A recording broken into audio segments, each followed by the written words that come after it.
আসসালামু আলাইকুম।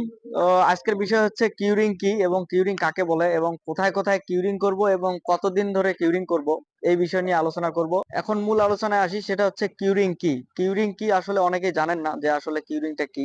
যারা এই সেক্টরের লোক, যারা টেকনিক্যাল পারসন, তারা অবশ্যই কিউরিং সম্পর্কে জানবেন। তো কিউরিং মূলত হচ্ছে কংক্রিট স্থাপন করার পর, কংক্রিট অথবা আপনি সিমেন্টের যে কাজগুলো করে থাকেন, এই সিমেন্টের কাজগুলো করার পর সিমেন্টের যে একটা স্বাভাবিক বিক্রিয়া আছে, এই বিক্রিয়া সুষ্ঠুভাবে সম্পাদন করার জন্য কংক্রিটের আর্দ্রতা বজায় রাখা প্রয়োজন। উচ্চ তাপমাত্রায় যেমন পানি জলীয় বাষ্প হয়, ঠিক তেমনি সিমেন্ট ব্যবহার করে যে ঢালাইগুলো করা হয় এবং মশলা যে তৈরি করা হয়, এই মশলার মধ্যে যে পানিগুলো দেওয়া হয়, এই পানিগুলো যাতে জলীয় বাষ্প আকারে বের হয়ে না আসে, সেজন্য মূলত কিউরিং করা হয়।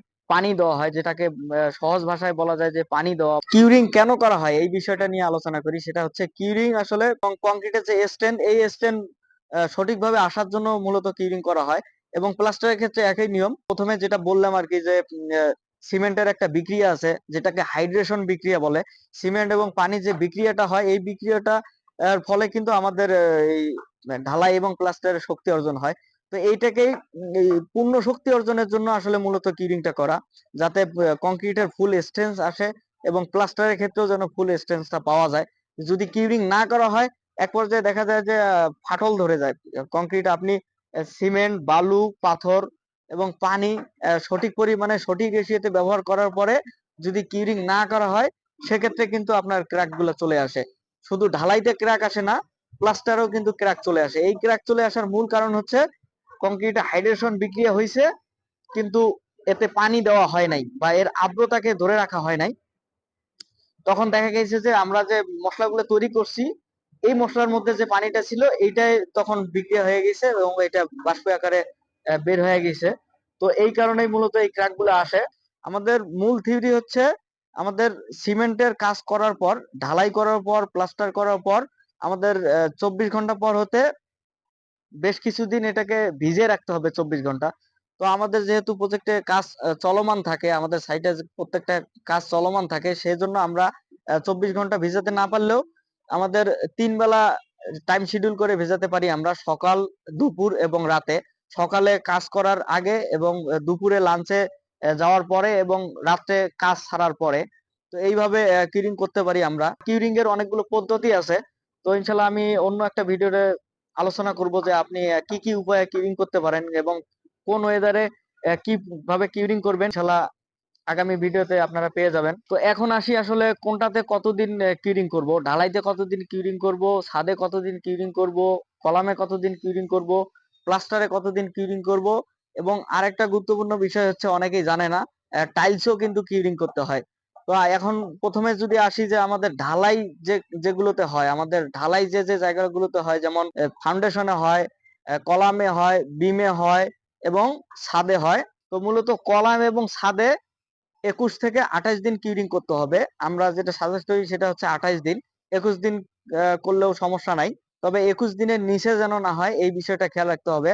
আর প্লাস্টার করার 24 ঘন্টা পর হতে 7 থেকে 10 দিন, মিনিমাম 7 থেকে 10 দিন কিউরিং করতে হবে। টাইলসের ক্ষেত্রেও একই নিয়ম, যে টাইলস করার 24 ঘন্টা পর হতে অবশ্যই টাইলসে পুটিং করার আগে।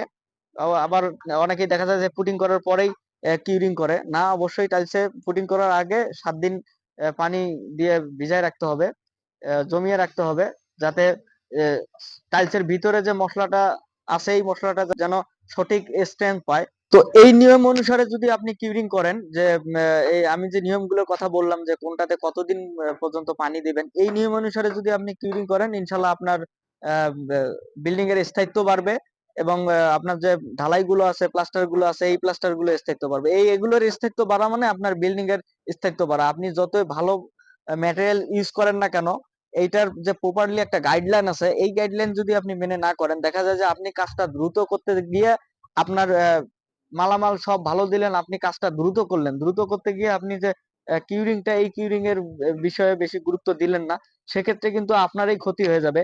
তো এই বিষয়গুলো আপনি খুব ভালোভাবে লক্ষ্য রাখবেন এবং প্রত্যেকটা ধাপে ধাপে যেহেতু কাজ হয়, বিল্ডিং এর ধাপে ধাপে যেহেতু কাজ হয়, প্রত্যেকটা ধাপে ধাপে প্রত্যেকটা নিয়ম অনুসারে আপনি যদি কাজ করেন সেক্ষেত্রে আপনার বিল্ডিং এর স্থায়িত্ব বেশি হবে।